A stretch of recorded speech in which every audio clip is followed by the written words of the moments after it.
एक गांव में गोपी नाम का आदमी था। वो एक रेलवे स्टेशन पर काम किया करता था। सब कुछ सही चल रहा था। फिर एक दिन उसे काम से लौटने में देर हो जाती है। बाहर बारिश होने की वजह से उसे कोई रिक्शे वाला भी दिखाई नहीं मिलता। अरे ये क्या, आज तो कोई रिक्शा वाला भी नहीं है। अब क्या करूं? हाँ, एक काम करता हूँ, पटरी के किनारे किनारे चलता हूँ। फिर गोपी छाता लेकर पटरी पर चलने लगता है। वहां उसके अलावा कोई भी नहीं होता। वहां बहुत अंधेरा होता है।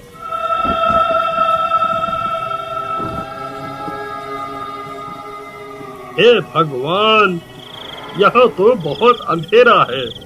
कहीं मैंने इस रास्ते से आकर कोई गलती तो नहीं कर दी? तभी पीछे से कोई उसका नाम पुकारता है, गोपी गोपी।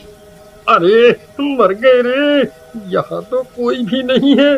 फिर पीछे से मेरा नाम कौन पुकार रहा है?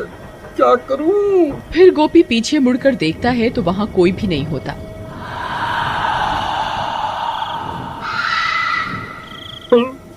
अरे यहाँ तो कोई भी नहीं है।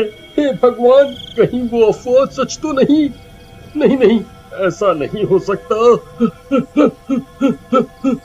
फिर वो भागना शुरू कर देता है और भागते भागते अपने घर पहुंच जाता है।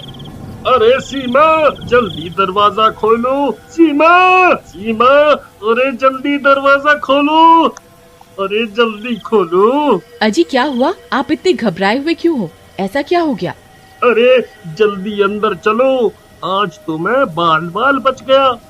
बाहर बारिश होने की वजह से आज मुझे घर के लिए कोई रिक्शा नहीं मिला। इस वजह से मैं पटरियों के रास्ते से घर आने लगा। तभी किसी औरत ने मेरा नाम पुकारा। मैंने पीछे मुड़कर देखा, वहाँ कोई नहीं था। हे भगवान, आपने पीछे मुड़कर क्यों देखा? ये आपने क्या कर दिया? आपको पता नहीं था क्या? सब गांव वालों का कहना है कि अगर कोई औरत पटरियों पर तुम्हें पुकारे तो पीछे मुड़कर नहीं देखना, नहीं तो वो औरत तुम्हारे साथ तुम्हारे घर आ जाएगी। अरे मर गए, ये तुम क्या बोल रही हो सीमा? मैंने तो पीछे मुड़कर देखा था, लेकिन मुझे वहाँ कोई दिखाई नहीं दिया। अब क्या होगा? क्या वो चुड़ैल मेरे पीछे पीछे घर तक आ जाएगी? तभी कोई जोर जोर से उनके घर का दरवाजा पीटने लगता है। अरे मर गए रे, ये इतनी रात गए कौन आ गया? हाय रे, कहीं वो चुड़ैल तो नहीं आ गई? सीमा, तुम जाकर देखो ना, कौन है? फिर सीमा दरवाजा खोलने जाती है। फिर जैसे ही सीमा दरवाजा खोलती है तो उसे वहां कोई दिखाई नहीं देता। अरे यहाँ तो कोई भी नहीं है। फिर सीमा दरवाजा बंद कर देती है और कमरे की ओर जाने लगती है कि तभी फिर से कोई दरवाजा खटखटाता है। अरे अब फिर से कौन आ गया? अभी तो कोई भी नहीं था। सीमा फिर से दरवाजा खोलती है लेकिन बाहर कोई भी नहीं होता। लगता है कोई बच्चा शरारत कर रहा है। फिर सीमा दरवाजा बंद कर लेती है, लेकिन बाहर कोई गोपी का इंतजार कर रहा होता है। उसे इंतजार होता है गोपी का। अरे सीमा, लगता है कोई शरारत कर रहा है। तभी फिर से दरवाजे पर दस्तक होती है। सीमा, इस बार मैं जाता हूँ, तुम यहीं रुको। अभी इन बच्चों को सबक सिखाता हूँ। फिर गोपी दरवाजा खोलने जाता है और जैसे ही दरवाजा खोलता है उसकी आंखें फटी की फटी रह जाती हैं। तभी गोपी की चीखने की आवाज आती है। अजी अजी क्या हुआ? आप ठीक तो है ना? फिर सीमा भागते हुए दरवाजे पर जाती है, लेकिन गोपी का कोई नामो निशान नहीं होता। हे भगवान, ये कहाँ चले गए? तभी एक गांव वाला सीमा के घर के पास भागता हुआ आता है। अरे सीमा बहन, अनर्थ हो गया। तुम्हारे घर एक औरत सफेद साड़ी में आई और गोपी भाई को घसीटते हुए अपने साथ पटरियों की तरफ ले गई। लेकिन ये कैसे हो सकता है? भला एक औरत इन्हें कैसे घसीट सकती है? अरे बहना, वह कोई आम औरत नहीं थी, उसके पैर उल्टे थे। वो वही चुड़ैल थी जिसे लोगों ने अक्सर पटरियों पर चलते हुए देखा है। हे भगवान, वीरू भैया, हमें इन्हें बचाना होगा। आप चलिए मेरे साथ। फिर वे लोग अपने साथ कुछ गांव वालों को लेकर उन रेल की पटरियों की तरफ जाते हैं। वहां बहुत अंधेरा होता है। अरे गोपी भाई, आप कहाँ हैं? गोपी भैया, क्या आप मुझे सुन सकते हैं? अरे भाइयों, मैं यहाँ हूँ, इधर देखो आगे की तरफ, मुझे बचाओ, कोई मेरी मदद करो। अरे ये तो गोपी भैया की आवाज है, ये तो सामने से आ रही है, चलो भाइयों। फिर वे लोग दौड़ते हुए गोपी की आवाज का पीछा करने लगते हैं और कुछ ही देर में वहां पहुंच जाते हैं। वहां पहुंचकर उनकी आंखें फटी की फटी रह जाती हैं। चुड़ैल ने गोपी को रेल की पटरियों के बीच गाड़ रखा होता है। गोपी का सर बाहर होता है और बाकी का शरीर जमीन के अंदर होता है। अरे गोपी भाई, ये आपको किसने जमीन के अंदर गाड़ दिया?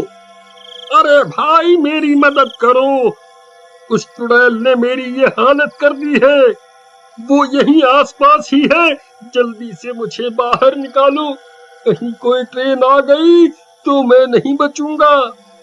फिर कुछ गांव वाले गोपी का सर पकड़कर उसे बाहर खींचने की कोशिश करने लगते हैं। आई मम्मी, आई, अरे नास मिटो, ये क्या कर रहे हो? मेरी गर्दन धड़ से अलग करना चाहते हो क्या? आई आई। तभी डरावनी डरावनी आवाजें आने लगती हैं। अरे भाइयों, जल्दी मुझे यहाँ से निकालो, मैं उस चुड़ैल को महसूस कर सकता हूँ, वो यहीं कहीं है, जल्दी करो। तभी वो चुड़ैल वहाँ पहुँच जाती है। चुड़ैल को अपने सामने देखकर सबकी हालत खराब हो जाती है। अरे मर गए रे, ये तो वही पटरियों पर घूमने वाली चुड़ैल है, अब क्या करें? भाइयों, मैं तो कहता हूँ जल्दी से यहाँ से निकल लेते हैं, नहीं तो ये किसी को जिंदा नहीं छोड़ेगी। अरे कमबख्त, मुझे यहाँ अकेला छोड़कर जाने की बात कर रहा है, मेरा क्या होगा? नहीं नहीं, मैं इन्हें अकेला छोड़कर कहीं नहीं जाऊंगी। तभी उन्हें ट्रेन की सायरन की आवाज आती है। आई मम्मी, ये तो ट्रेन की आवाज है भाई, अरे मर गया रे, अब मैं नहीं बचूंगा। अरे अरे गाँव वालों, जल्दी मुझे यहाँ से निकालो। फिर जैसे ही गांव वाले गोपी को फिर से निकालने की कोशिश करते हैं, चुड़ैल गुर्राने लगती है। अरे भागो रे, ये चुड़ैल अब हमें नहीं छोड़ेगी, भागो। फिर वे सब गांव वाले पटरी से दूर भाग जाते हैं। ट्रेन की आवाज भी अब तेज हो जाती है।